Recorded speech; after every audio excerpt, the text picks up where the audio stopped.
35,000 कोटी महादुर्नीति सामना को आसी जो स्वच्छ पानी जोगेबार जो उद्यम थिला राज्य सरकार 2017 मसीहारू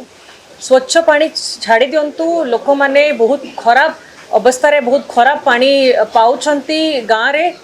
आउ जो प्रकल्प गुड़ाक 35,000 कोटी जो टेंडर दिया आश्चर्यर कथा मात्र 17 जन कंट्राक्टर हाथ में सजेकी ये प्रकल्प गुड़ा दि जाइथिला जोड़ा मु प्रश्न करी केमिति मात्र 17 कंट्राक्टर को एते ह्यूज अमाउंट लोकंकर पैसा दिगला ता पछरे आउ गोटे जिनस रहा कि जो एडवांस अमाउंट दि जाए लोकों को गोटे 5% 7% 8% एडवांस दि जाए एडवांस बहुत केस रे 80% दिया गोटे आश्चर्यजनक कथा ना काम सर ना ट्रीटमेंट प्लांट करिसेंती ना वेल काम करिसेंती ना कौन सिविल काम करिसेंती केवल पाइप प्रोक्योर करी पाइप ले करके पैसाटा बिल करी नहीं जाइछंती किंतु घर को प्रकृत में पानीय जल सप्लाय हो पारि नाही तो एटा गोटे महादुर्नीति एटा गोटे क्रिमिनल नेग्लिजेंस